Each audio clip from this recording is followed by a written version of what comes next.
Doctors warn a public health disaster is imminent unless humanitarian aid is massively increased in a mega-settlement of almost 500,000 Rohingya Muslims who have fled state atrocities in Myanmar's Rakhine state for Bangladesh.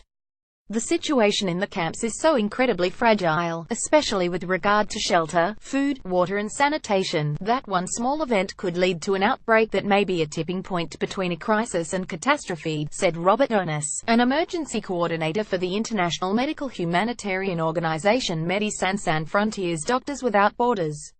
Hundreds of thousands of refugees are living in an extremely precarious situation, and all the preconditions for a public health disaster are there, Mr. Onus said. Doctors say with little potable water available, people are drinking water from paddy fields, puddles or handmade shallow wells which are often contaminated with excreta.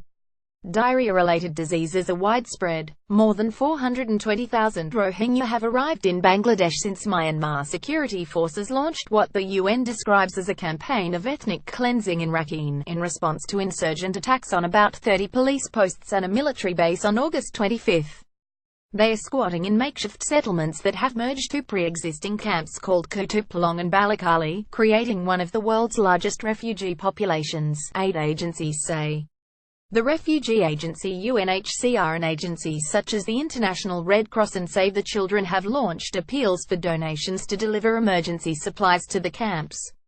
Rohingya Muslim children, who crossed over from Myanmar into Bangladesh, stretch their arms out to collect chocolates and milk distributed by Bangladeshi men. Photo app. There are no roads in or out of the settlement, making aid delivery very difficult, said Kate White, another MSF coordinator. The terrain is hilly and prone to landslides and there is a complete lack of latrines, she said. A Rohingya Muslim boy, who crossed over from Myanmar into Bangladesh, pleads with aid workers to give him a bag of rice. Photo app. When you walk through the settlement, you have to wade through streams of dirty water and human feces. Ms. White said MSF clinics are receiving adults every day who are on the cusp of dying from dehydration. Rohingya Muslims, who crossed over from Myanmar into Bangladesh, wait to receive handouts near Balikali refugee camp, Bangladesh. Photo app. That's very rare among adults and signals that a public health emergency is just around the corner, she said. Newly arrived refugees are reliant on humanitarian aid and prices in local markets are skyrocketing and a lack of roads is compromising access to the most vulnerable people.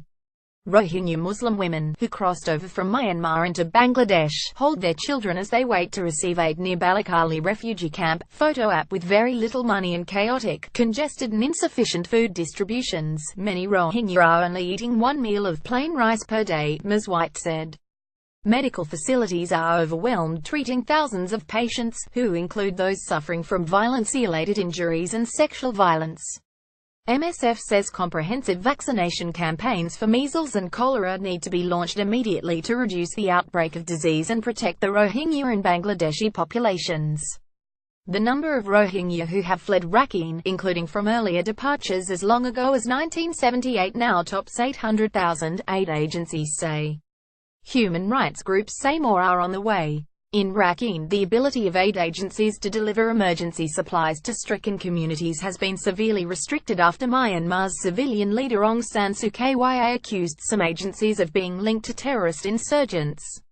She presented no proof. Helle Thorning-Schmidt, Save the Children's international chief executive, warned that unless relief agencies are able to resume their operations safely in Rakhine, the crisis there will worsen.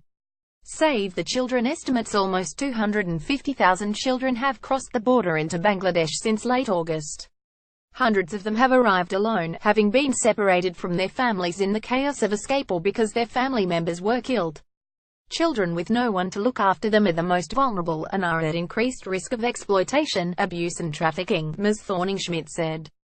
We have been shocked by some of the stories our teams have heard from Rohingya children, she said. In a speech on Tuesday, Ms. Suu Kyi refused to condemn the military for its brutality in Rakhine, home to 1.1 million Rohingya, who are denied citizenship and other basic rights, despite that they have lived there for generations.